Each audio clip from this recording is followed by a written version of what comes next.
여러분, 요즘 장사하기 참 힘드시죠? 가게 문을 열고 하루를 시작하면서도 마음이 무겁고 문 닫을 때는 또 한숨이 절로 나옵니다. 예전 같으면 손님이 들어오면 기분이 좋아야 하는데 이제는 손님이 와도 계산기를 두드리면 남는 게 없습니다. 치킨집이든 분식집이든 카페든 편의점이든 장사가 되는 것 같아도 실제로는 알바비와 임대료, 각종 비용에 다 빠져나가고 나면 손에 쥐는 건 얼마 되지 않습니다. 그래서 요즘 자영업자분들 사이에서는 이런 말이 유행처럼 돌고 있습니다. 손님이 없어도 망하지만 손님이 있어도 망한다. 참 씁쓸한 이야기 아닙니까? 그런데 최근 대통령이 국무회의에서 이런 발언을 했습니다. 최저임금이 여전히 낮다. 앞으로 더 올려야 한다. 이 한마디가 나오자마자 전국 자영업자 단톡방은 그야말로 폭발했습니다. 지금도 겨우겨우 알바비 주면서 버티는데 또 올리겠다고 하니 점주들은 울분을 터뜨렸습니다. 편의점 사장님은 이렇게 말했습니다. 알바 2명 쓰던 걸 이제는 1명으로 줄였다. 야간에는 결국 내가 직접 카운터를 본다. 잠도 못 자고 건강도 망가진다. 치킨집 사장님은 한 마리 팔아서 고작 2,000원 남는데 이 돈으로 어떻게 알바비와 월세를 주냐고 울분을 토했습니다. 카페 사장님은 커피 한 잔 팔아 5,000원 받아도 원두, 우유, 컵값 빼면 1,000원도 안 남는다. 남는 건 결국 빚뿐이라고 했습니다. 실제로 국세청 자료를 보면 자영업 현실은 숫자로도 드러납니다. 치킨이나 피자 같은 외식 업종의 3년 뒤 생존율이 고작 46.8%입니다. 10집이 문을 열면 5집 이상이 3년 안에 문을 닫는다는 얘기입니다.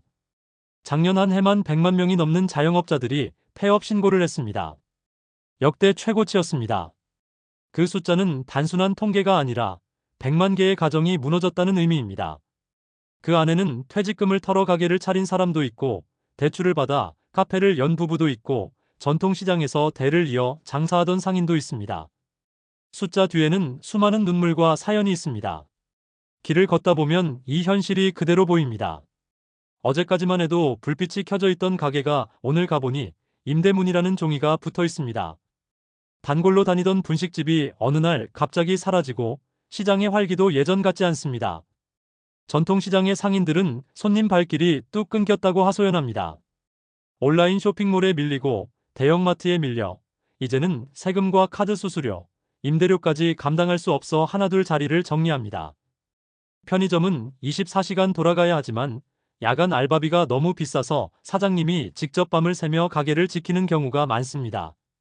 낮에는 아내가, 저녁에는 남편이, 주말에는 아들이 카운터를 봅니다. 대학생 자녀가 아르바이트 대신 자기 집 편의점에서 일하는 겁니다. 가족이 알바다라는 말이 더 이상 농담이 아닙니다. 실제 현실이 되어버린 겁니다. 분식집은 어떻습니까?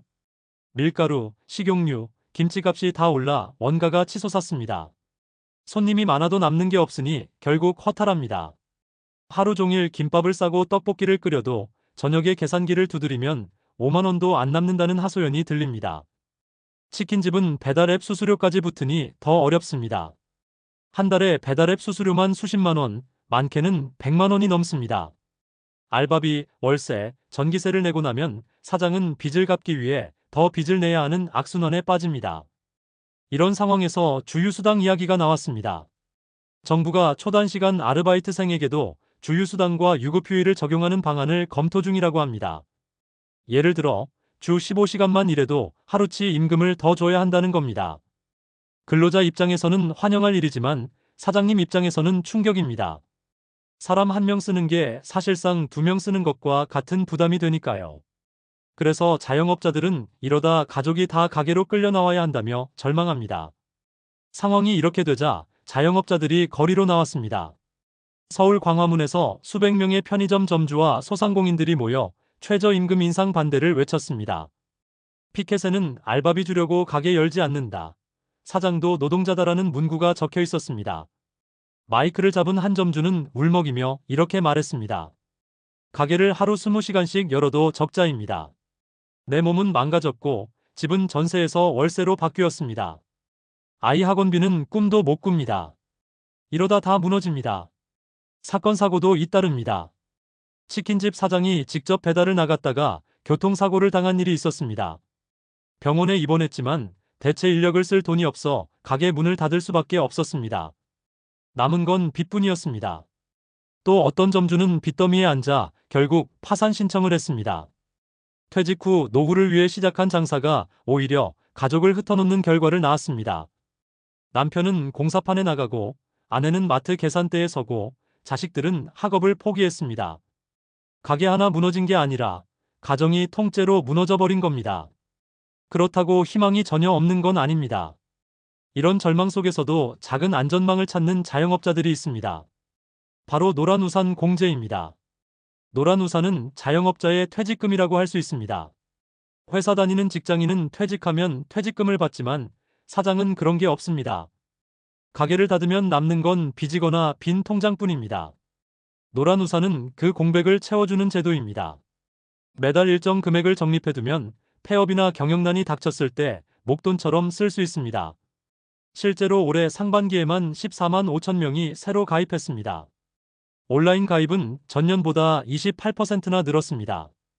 그만큼 사람들이 불안하다는 뜻입니다. 내일 문 닫아도 대비는 해야 한다는 생각으로 안전망을 찾는 겁니다. 치킨집을 하다 문 닫은 한 사장은 노란우산 덕분에 다시 포장 전문점을 열 수 있었습니다. 노란우산이 없었다면 길거리에 나앉았을 겁니다. 다시 일어설 힘을 줬습니다. 또 어떤 분은 노란우산 덕분에 전세금을 유지해 가족이 흩어지는 걸 막을 수 있었습니다. 여러분, 지금 이 영상을 보시는 분들 중에도 퇴직 후 창업을 고민하는 분들이 계실 겁니다.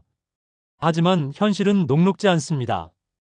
예전처럼 가게만 열면 손님이 몰려오던 시대는 지났습니다. 경쟁은 치열하고 비용은 치솟고 정책은 계속 변합니다. 그렇다고 두 손 놓을 수는 없습니다. 중요한 건 준비와 대비입니다.